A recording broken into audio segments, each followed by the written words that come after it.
사람이 살아감에 있어서 요구되는 덕목들이 있죠. 성공하기 위해서, 큰 사람이 되기 위해서, 뭔가를 이루기 위해서 요구되는 덕목들이 있습니다. 그 중에 하나가 바로 인내죠. 인내란 무엇입니까? 참는 거죠. 참을 인자 3번이면 살인도 면한다는 말이 있어요. 인내는 쓰고 열매는 달다라는 말도 있습니다. 인내라는 것은 우리에게 반드시 필요하고 많은 것을 줍니다. 아니, 어떤 일을 하기 위해서는 인내해야 돼요. 그런데 살다 보면 이런 생각이 들어요. 언제까지 참아야 되는가? 여지껏 참아왔는데 되는 일은 하나도 없는데, 참고 참았는데 인내는 쓰고 열매는 달다고 했는데 열매도 써요. 그러니 이것이 도대체 무슨 일입니까? 하면서 스스로 무너짐을 느낄 때가 있습니다. 절망을 느낄 때가 있다는 거죠. 어디까지 참아야 되는가? 인내가 필요하다는 것은 모두가 알고 있지만 도대체 어디까지 참아야 되는가? 그것이 우리를 힘들게 하죠. 기약이 없지 않습니까?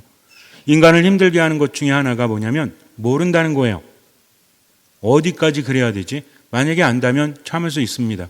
예를 들어서 내가 100일 동안만 열심히 공부하면 무조건 시험에 합격할 것이다 라는 보장이 주어진다면 할 겁니다. 그런데 언제까지 해야 될지 모른다는 거죠.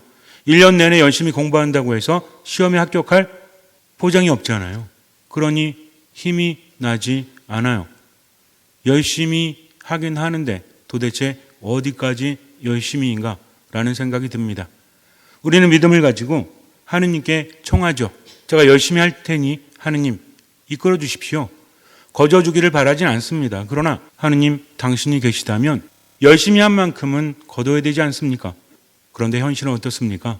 아무리 열심히 기도하고 열심히 노력해도 절망을 자주 맛보곤 합니다.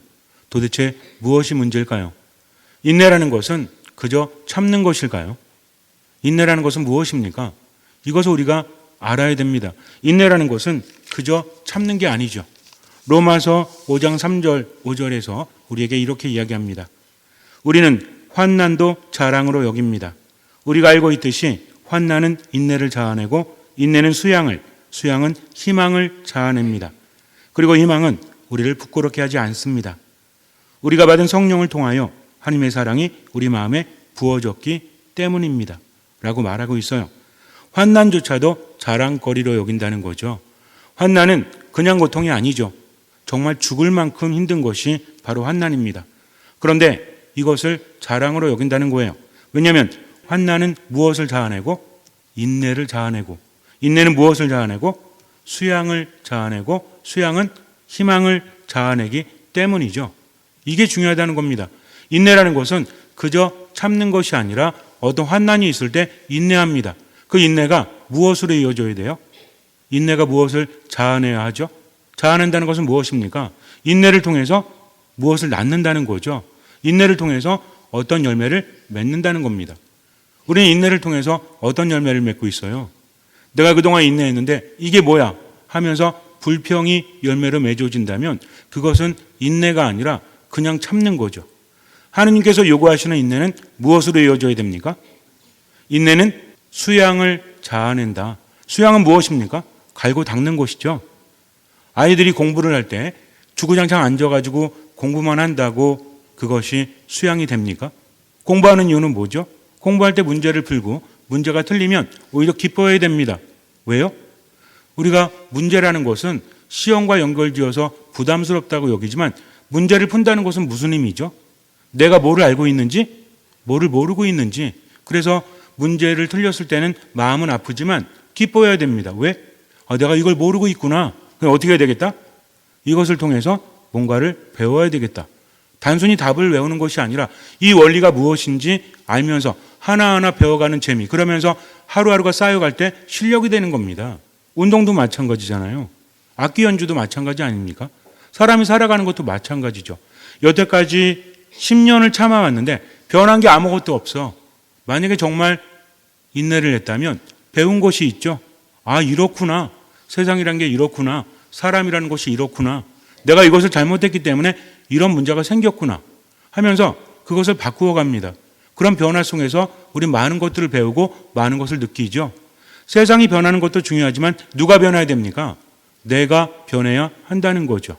하느님께 기도하면서 최선을 다해서 내 삶을 살아갈 때 우리는 어려움도 겪지만 이 어려움을 통해서 많이 배우고 더 깊은 사람이 돼요. 더 넓은 사람이 됩니다. 더 대단한 사람이 된다는 거죠.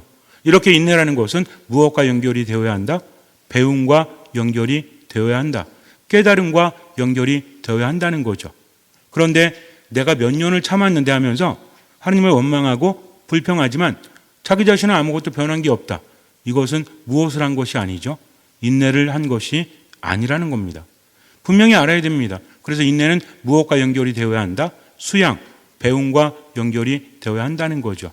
힘들다면 그 시간 동안 뭔가를 배우기 위해서 노력을 해야 됩니다. 반드시 노력을 하면 배우는 것이 있어요. 그냥 회피하는 거죠. 인간은 어떻습니까? 좋은 것은 하기 마련이고 싫은 것은 안 하기 마련이죠. 참는다고 하는 사람들을 보면 물론 잘하는 사람들은 배우지만 잘 못하는 사람들은 참으면서 뭐 하는 거예요? 아무것도 하지 않는 거죠. 참는 것은 안 하는 게 아닙니다.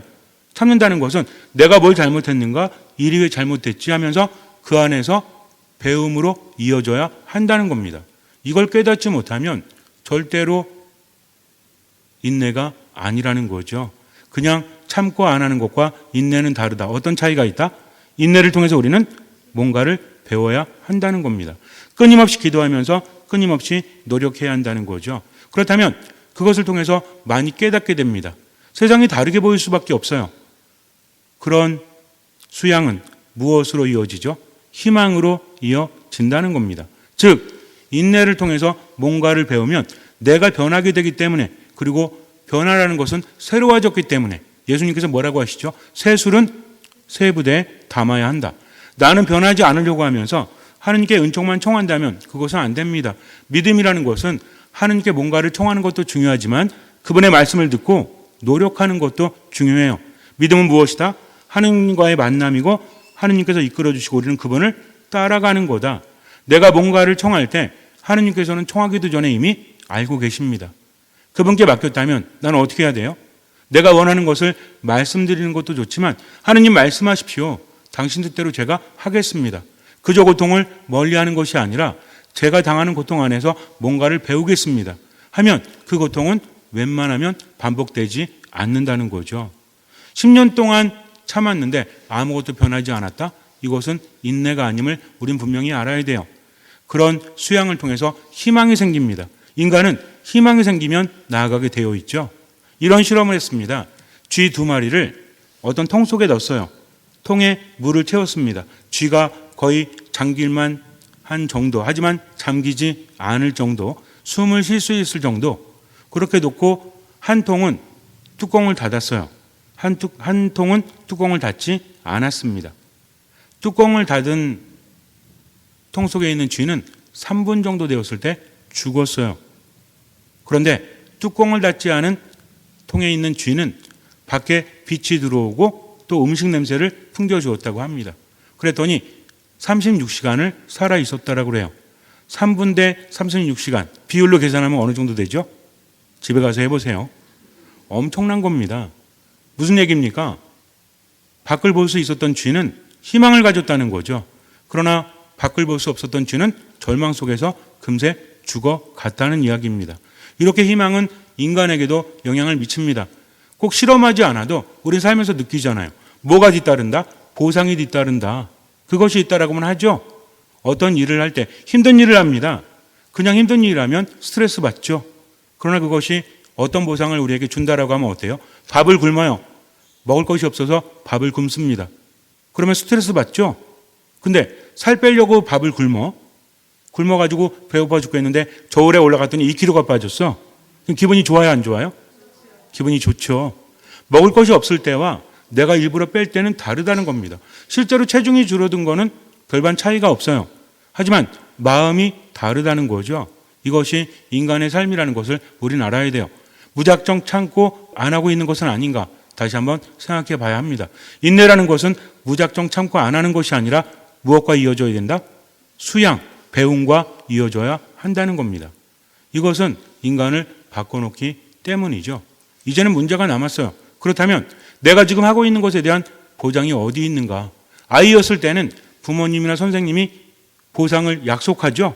야, 너네들 청소 열심히 하면, 그리고 심부름하면, 공부 열심히 해서 100점 맞으면 또는 90점 이상 맞으면 이거 해줄게 라고 부모님이나 선생님들이 약속해 주죠. 이거 대단한 겁니다. 어른 대봐. 아무도 그런 약속을 안 해줘요. 열심히 하는 건 그 사람이 열심히 하는 거지 그렇다고 해서 누가 보상을 줍니까? 그렇지 않아요. 아이들도 세상 살기가 힘들지만 그래도 누가 있으니? 엄마 아빠가 있고 선생님이 있고 또 신부님이 계시니까 뭐 별 반응도 없는 것 같아요. 우리 천년왕차하는 아이들이 열심히 기도문 외우고 또 필사하고 이러고 있지만 그거 한다고 해서 신부님이 어떤 선물 준다고 그랬어요? 5만 원 상당의?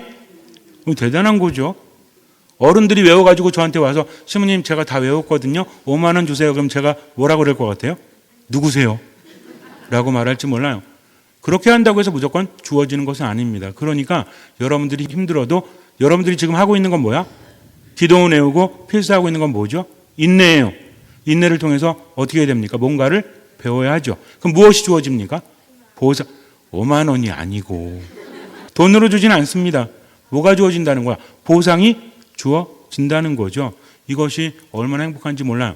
그런데 어른이 되면 이런 보상이 안 주어져. 내가 스스로 깨달아야 되고 내가 스스로 체험해야 합니다. 그래서 어른이 된다는 것은 어쩌면 슬픈 일이에요. 우리가 자주 무너집니다. 우리를 인내하게 하는 것은 희망이기 때문에 내가 뭔가를 했을 때 내가 바뀌고 뭔가를 열심히 했을 때 뭔가 주어진다는 희망이 있다면 우리 할 수 있다는 겁니다. 그래서 중요한 건 뭐냐면 희망을 찾아야 돼요. 우리가 신앙을 갖는 이유는 무엇입니까? 희망을 찾는 거죠. 그리스도 우리의 희망이시기 때문에 그래요. 우리가 자주 이야기합니다. 여러분들이 신앙생활하면서 자주 말씀하시는 거 있죠. 하느님 감사합니다. 그리스도 우리의 희망. 나는 길이요 진리요 생명이다. 나를 따르는 사람은 죽지 않는다. 나를 믿는 사람은 영원한 생명을 얻는다라는 말씀은 아주 대단한 겁니다. 이거. 우리가 너무나 자연스럽게 받아들이니까 별거 아닌 것 같죠? 그렇지 않아요. 이것은 확실한 보증이라는 거죠. 하지만 여기 필요한 것이 있습니다. 예수님께서는 모든 사람들에게 진리를 말씀해 주셨어요. 이렇게 하면 이렇게 된다. 이건 대단한 거예요. 중요한 건 뭡니까? 그것을 따르느냐, 따르지 않느냐, 또는 따르지 못하느냐. 우리 언제 따릅니까? 너무 어렵게 생각할 필요 없어요. 열심히 신앙생활 해야지. 하느님 믿고 살아가야지. 이렇게 마음 먹지만 금세 그것을 망각하게 되죠. 이게 인간입니다. 나약한 거예요. 아무리 노력하는데 왜 믿음이 안 생기지? 하면서 스스로를 너무 옥죄할 필요는 없습니다. 그러나 알고 노력할 필요는 있다는 거죠. 진리는 모든 이에게 주어지지만 모든 이가 깨닫는 것은 아닙니다. 들을 귀가 있는 사람은 알아 들어야 돼요. 많은 사람이 구원의 길로 간다라고 하지만 정작 들어가는 사람은 적다라고 예수님 말씀하십니다. 이것도 묵상해야 돼요. 모르기 때문이 아니라 알면서도 깨닫지 못하기 때문에 삶은 제대로 이루어지지 않는 거죠. 아이 때도 그랬잖아요. 시험 보고 못 보면 어떤 생각해? 앞으로 열심히 해야지. 언제? 앞으로. 오늘 말고. 이게 문제라는 겁니다. 그래서 배움은 언제 있어야 돼요? 지금 여기에서 배웠다면 즉각적으로 실천해야 한다는 거죠. 그렇게 하다 보면 체험이 쌓입니다. 믿음도 마찬가지예요. 내가 세상을 살아가면서 때로 날 우울하게 만드는 것들, 나를 분노하게 만드는 것들, 나를 무너지게 하는 절망감에서 어떻게 하면 헤어나올 수 있을까? 그리스도는 누구십니까? 세상의 빛이라고 하죠. 빛이 세상에 오셨다라고 합니다. 내 어둠을 밝혀주시는 분이 바로 그분이라는 거죠. 믿음이라는 것은 확실한 보장을 해주시는 주님을 만나고 모든 것을 맡기고 그분을 따라가는 겁니다. 그렇게 하면서 우리는 많은 것들을 체험하게 되죠. 믿음은 대단한 힘이 있습니다. 하지만 믿지 않으면 기적은 일어나지 않아요. 여러분에게 입버릇처럼 말씀드리죠. 기적은 어디로부터 온다? 기적은 어디로부터 오죠? 하느님께로부터 옵니다. 그런데 그 기적을 가능하게 하는 것이 무엇이다? 우리들의 믿음이다. 그러니 믿음을 가져야 되겠죠? 근데 믿음이 가져야 되겠다는 마음 갖는다고 생겨납니까? 그렇지 않아요. 믿음이라는 것은 하느님 만남 안에서 저절로 생겨나고 저절로 자라난다는 거죠. 하느님을 만난 사람은 희망을 알게 됩니다. 그리고 확신하게 됩니다. 그런데 이것은 다른 이에게 가르쳐 줄 수가 없어요. 신앙 안에서 분명히 시험이 있습니다. 어떤 결정을 내려야 한다는 거죠. 하느님 안에 머물고 예수님을 따르기 위해서는 결단이 필요합니다. 즉각적으로 그분을 알아보고 따라가야 한다는 거죠. 이것은 선택입니다. 어떤 사람이 사막에서 걷고 있는데 목이 너무나 말랐어요. 물이 없었습니다. 한참을 헤매다가 이런 거 죽는 거 아닌가. 목이 말라가지고 아무것도 할 수 없어요. 그런데 저기에 펌프가 하나 보입니다. 펌프 아세요? 펌프? 뭐라고 그러지 그거? 이렇게 하는 거 있잖아요. 이게. 이게 뭐야 이게? 우물 말고요. 자동 펌프 말고, 사막의 자동 펌프 말고. 수동으로 하는 거 있잖아요. 이거 뭐라고 하죠 이거? 펌프? 다른 말 없나? 옛날에 그거 있었잖아요. 이렇게 물 부어가지고 이렇게 하면 푸석푸석 하다가 물 나오는 거. 알겠지? 근데 이게 뭐야? 그러니까 펌프예요, 펌프? 어쨌든 뭔지는 알죠? 정확한 용어는 어쨌든 펌프인 것 같아요. 신부님 어렸을 때 펌프라고 이렇게 배웠던 것 같아요. 어쨌든 펌프가 있습니다. 잘 됐구나 싶었어요. 갔습니다. 근데 가만히 보니까 이게 오래된 것 같아요. 문득 불길한 생각이 들어요. 우물도 아니고 안 나오면 어떻게 하나. 펌프질을 합니다. 역시 안 나왔어요. 쪽지가 하나 눈에 띕니다. 명심하십시오. 당신은 살 수 있습니다. 그런데 이것 한 가지는 기억하셔야 됩니다.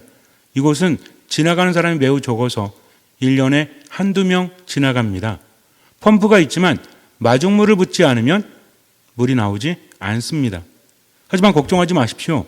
당신을 위해서 물 한 병을 바위 밑에 숨겨 두었습니다. 명심할 것이 있습니다. 혹시라도 조금이라도 이 물을 마신다면 마중물이 되지 못합니다. 딱 마중물 될 양만 준비했기 때문입니다. 그러니 고민하지 마시고 이것을 펌프에 부으십시오. 그리고 열심히 손잡이를 누르십시오. 그러면 물이 나올 것입니다. 펌프는 고장나지 않았습니다.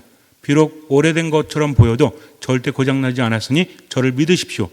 그리고 먹을 만치 먹었다면 이제 당신도 물 한 병을 준비해서 바위 밑에 숨겨 두십시오. 이렇게 쓰여져 있는 거예요. 바위 밑으로 갔습니다. 과연 물 한 병이 있었어요. 이 사람은 생각했습니다. 그래, 죽지는 않겠구나. 하지만 고민이 됩니다. 만약에 그 사람이 장난을 친 거라면, 혹시 그 사람이 미친 거라면, 아니면 저 펌프가 고장이 났더라면 한 모금도 마셔서는 안 돼요. 그것을 전부 부어야 됩니다. 하지만 부었을 때 펌프가 작동하지 않는다면 자기는 어떻게 되는 거예요? 죽는 거죠. 여러분들 같으면 어떻게 하시겠어요? 그냥 에라 모르겠다. 혹시나 그 사람이 장난친 건지 미친 건지 펌프가 고장난 건지 모르니까 일단 마시고 보자고 마시겠습니까? 아니면 붓고 하시겠습니까? 역시 우리 천연세 받는 친구들은 믿음이 대단한 거죠. 여태까지 지나간 사람들은 말을 따랐죠. 이 사람은 고민합니다. 늘 이런 겁니다. 선택이라는 것은요, 옆에서 볼 때는 간단해요. 하지만 내가 해야 될 때는 참으로 어려운 것입니다. 하느님의 말씀도 이렇다는 거죠. 하느님 말씀 믿고 내가 살아갈 때 만약에 그 말씀에 힘이 없다면, 하느님이 안 계시다면, 하느님이 나한테 관심이 없으시다면 나는 힘들어지는 거 아니야? 라고 생각할 수도 있다는 거죠. 예수님 무엇을 요구하십니까? 너의 믿음이 너를 구원하였다. 믿음은 이런 겁니다. 이미 물 한 병이 있었잖아요. 그 전에 없었잖아요. 물 한 병이 있었다면 믿어야 되는 것이 아니겠습니까? 혼자만의 생각에 빠져서 어쩌면 그 사람이 장난친 걸지도 몰라, 미친 걸지도 몰라, 펌프가 고장났다면 어떻게? 라는 생각은 다 쓸데없는 생각입니다. 이미 우리에게 주어졌다는 거죠. 그러면 믿고 따라야죠. 아주 단순합니다. 왜 힘든 거예요? 자기만의 생각에 빠져 있으니까. 10년 동안 참았다가 아니라 10년 동안 인내했다면 뭔가를 배워야죠. 그럼 바뀌어야죠. 자기는 바뀌지도 않으면서 하나님을 원망하고 주변의 사람들에게 있어서 불만을 갖는다면 아무런 의미가 없다는 겁니다. 신앙은 무엇입니까? 모든 것을 버리고 그분을 따라가는 거죠. 판단하지 않고 그분의 말씀대로 지금을 살아가는 겁니다. 그러다 보면 뭘 하게 돼요? 우리 아이들이랑 똑같아요. 틀린 문제 풀면서 이해하고 또 풀고 이해하고 또 풀고 이해하고 이러다 보면 어느 순간에 뭐라고 하죠? 들어봤니? 문리가 트인다고 그래. 들어봤어? 빅뱅. 처음에는 이게 뭐야? 이렇게 하다가 막 헤매고 틀리고 또 틀리고 또 보고 또 틀리고 이러다가 어느 순간에 빵 터지는 거야. 그러면서 실력이 확 늘어갑니다. 이것은요, 아이들 공부뿐만 아니라 운동도 마찬가지고 악기도 마찬가지고 우리 어른들의 삶도 마찬가지라는 거죠. 하면 할수록 나락으로 떨어지는 절망감이 들어도 그래도 누구를 믿고? 하느님 믿고 살아가는 거죠. 미사에 나와서 이렇게 앉아 있는다고 뭐가 되겠어? 이러면서 미사에 나왔어도 머릿속이 복잡한 거야. 하느님 안 바라보고 자기 할 것만 해. 그냥 불안하니까 앉아만 있는다면 이건 믿음이 아니죠. 어떤 자세로? 겸손의 자세로, 순명의 자세로. 주님 말씀하십시오. 제가 듣겠습니다. 당신 말씀 듣고요, 아무 판단 안 할게요. 최선을 다하겠습니다. 언제만 살겠습니다? 오늘만 살겠습니다. 그래서 참된 인내라는 것은 내일 생각하지 않는 겁니다. 언제만 생각하는 거예요? 지금만 생각하는 거죠. 누구의 뜻대로? 하느님의 뜻대로 착하게 살겠습니다. 열심히 살겠습니다. 듣는 마음으로 살겠습니다. 그리고 정말 사랑하도록 노력하겠습니다. 여러분들 마찬가지예요. 앞으로 부모님 말씀도 잘 들을게요. 제가 아이고 학생이니까 할 만큼 충분히 할게요. 나쁜 말 안 쓸게요. 욕도 안 할게요. 친구 안 때릴게요. 그리고 성당도 열심히 나올게요. 어른들은 어떻습니까? 부정적인 생각 안 할게요. 절망에 빠지지 않고 열심히 살겠습니다. 그리고 뭐 하겠습니다? 베풀겠습니다. 이러면서 하루하루 살게 되면 어떻게 될까요? 매일 일용할 양식을 주시는 주님께서는 우리를 성장시킨다는 거죠. 우리에게 주어진 물 한 병 어떻게 하시겠습니까? 에라 모르겠다 마시겠습니까? 아니면 펌프 안에 붓겠습니까? 믿음이 있다면 펌프 안에 부어야죠. 예수님 복음에서 말씀하시죠. 마지막 날이 되면 전쟁이 일어날 것이다. 기근이 일어날 것이다. 무서운 일들이 일어날 것이다. 그러나 그런 일이 일어난다고 해도 걱정하지 마라. 내가 지켜주겠다. 성령께서 함께 하신다. 걱정하지 말라는 거죠. 왜? 우리가 대단해서가 아니라 그분께서 함께 하시기 때문에 어떤 적대에도 맞서거나 반박할 수 없는 언변과 지혜를 내가 너희에게 주겠다. 잡혀가도 걱정하지 말라는 거죠. 너희는 내 이름 때문에 모든 사람에게 미움을 받을 것이다. 그러나 너희는 머리카락 하나도 잃지 않을 것이다. 너희는 인내로서 무엇을 얻어라? 생명을 얻어라. 이 인내는 무엇이라고요? 그냥 참는 인내가 아니라 이 인내는 어디로 이어져야 된다? 야, 역시 머리가 좋으신 것 같아요. 우리 학생들도. 자, 인내는 무엇을 자아냅니까? 수양을 자아냅니다. 수양은 무엇을 자아냅니까? 희망을 자아낸다는 거죠. 그 이유가 있습니다. 내 혼자만의 노력 때문이 아니라 무엇 때문이다? 그 희망이 우리를 부끄럽게 하지 않는 것은 우리가 받은 성령을 통해서 하나님의 사랑이 어디에? 우리 마음에 부어졌기 때문입니다. 즉 누가 계시니까? 하느님께서 계시니까. 무엇이 있는 사람은 인내할까요? 믿음이 있는 사람은. 잠시 눈을 감으세요. 하느님 믿기 때문에 인간적인 비전이 없다고 할지라도 나는 희망을 가질 수 있습니다. 우리 희망은 돈이 아닙니다. 우리 희망은 건강이 아닙니다. 우리 희망은 내가 가진 것이 아니에요. 우리의 희망은 그리스도이십니다. 그분이 우리를 사랑하시고 그분이 머리카락 숫자까지도 헤아리고 계시니 나를 나보다 더 잘하시고 사랑하시니 우린 희망을 가질 뿐입니다. 이 희망은 우리를 부끄럽게 하지 않습니다. 왜냐하면 우리가 받은 성령을 통해서 하나님의 사랑이 우리 마음에 부어졌기 때문입니다. 지금 고통 중에 있을 때, 어려움 중에 있을 때 그저 참지만 말고 그걸 통해서 무엇을 배울 수 있는지 듣는 마음으로 지금을 살아가십시오. 내일은 맡기고 그저 오늘만 살아가십시오. 주님께서는 그 믿음을 보시고 우리 삶에 놀라운 기적을 일으켜 주실 것입니다. 아멘.